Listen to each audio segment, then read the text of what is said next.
White Sox manager Tony La Russa's hiring was made even more controversial after a second DUI arrest was revealed last year. Tony La Russa, the man, the myth, the legend.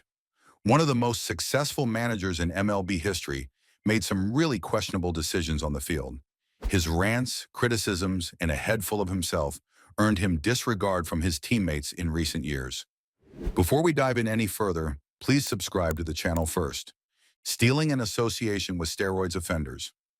La Russa's legacy is not without controversy, especially when it comes to his time managing teams like the Oakland Athletics and St. Louis Cardinals. Jose Canseco has openly claimed that La Russa knew about the widespread use of steroids in Oakland, including his own use and that of Mark McGwire. Canseco suggests that La Russa was aware of what was happening, but chose not to take any action to stop it. This allegation casts a shadow over the accomplishments of those teams, particularly since McGwire, a key player under La Russa, eventually admitted to using steroids, despite denying it for years. Adding to the complexity of La Russa's legacy is his involvement in a sign-stealing scheme, where electronic devices were reportedly used to relay signs to batters in real time. These incidents suggest that La Russa at times tolerated or even facilitated behavior that could be considered cheating. Despite these controversies, La Russa has remained steadfast in his defense of McGwire. He has consistently stated that he believes in McGwire's character and abilities, and even after McGwire's steroid admission, La Russa supported his return to the Cardinals as a hitting coach. Cardinals owner Bill DeWitt also stood by La Russa's judgment, approving the decision to bring McGwire back in a coaching role. To this day, La Russa continues to defend both himself and McGwire, maintaining that they did nothing wrong. His loyalty to McGwire and his belief in their actions is unwavering, even as others outside their circle may view things differently. La Russa has never shied away from controversy, and his choices have often sparked strong reactions. This knack for controversy came into the spotlight once again in 2010, when La Russa and Albert Pujols made headlines for attending Glenn Beck's Restoring Honor rally in Washington, D.C., on August 28th.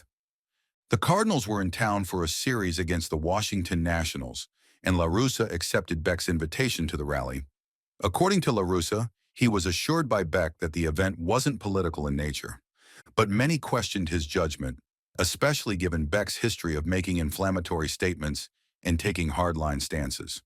It left people wondering, did La Russa truly believe this rally would be free of political undertones? Or was he just caught off guard? Even more surprising was that La Russa brought Pujols with him to the event. For many fans and critics, this raised eyebrows. Some found it hard to believe that La Russa, a seasoned manager, fell for what they saw as a weak excuse, dragging a high-profile player like Pujols into the fray. Whether La Russa truly misread the situation or simply didn't care about the potential backlash, the move left a sour taste for some.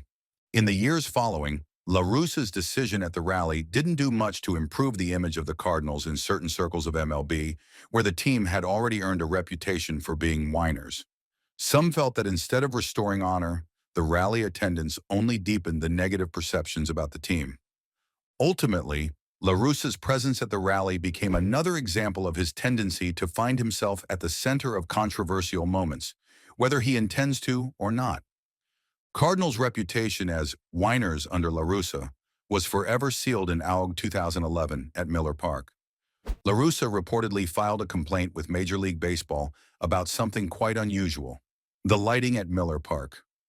La Russa, never one to shy away from controversy, claimed that the Milwaukee Brewers were gaining an unfair advantage at home by manipulating the stadium lights. According to La Russa, the Brewers were using the lighting to their benefit, subtly making it harder for opposing teams to play well. While complaints about ballpark conditions aren't unheard of in baseball, this one struck many as particularly strange. After all, it's not every day you hear a manager accusing a team of cheating with something as basic as stadium lights. Naturally, the complaint sparked debate. Some saw La Russa's move as grasping at straws, especially given the Cardinals' long-standing rivalry with the Brewers. Others felt he was just doing his job, looking out for his team and calling attention to anything he felt was off, no matter how minor it might seem. But for many, the idea that lighting could play such a significant role in a game seemed far-fetched. drunk driving charges. Do anything crazy, anything like that? The handcuffs are a problem. On February 24, 2020, La Russa was arrested in Maricopa County, Arizona, for driving under the influence of alcohol. The incident occurred months before his return to the Chicago White Sox as their new manager, but charges weren't officially filed until October 28th, just one day before he was announced as the team's hire. The timing couldn't have been worse, and the public reaction was swift and harsh. La Russa was already facing criticism, with many questioning whether, at 76 years old, he could still connect with today's players and keep up with the modern game. The DUI charge only added fuel to the fire, intensifying an already negative response to his hiring. Fans and analysts alike voiced concerns, not just about his age, but about his understanding of the new professional baseball culture, which had evolved significantly since he last managed a team. Ultimately, La Russa pleaded guilty to a misdemeanor DUI charge. His punishment included 1 day of home detention and a fine of nearly $1,400. But what made the situation even more complicated was the fact that this wasn't La Russa's first DUI. Back in March 2007, while he was managing the St. Louis Cardinals, La Russa had been arrested for a similar incident in Jupiter, Florida. In that case, he was found asleep at the wheel at a traffic light, with the engine still running and his foot on the brake. Following the Florida arrest, La Russa attended DUI school, served 6 months probation, and paid a $678 fine. An injured shoulder halted his professional playing career. Trails Tony La Russa.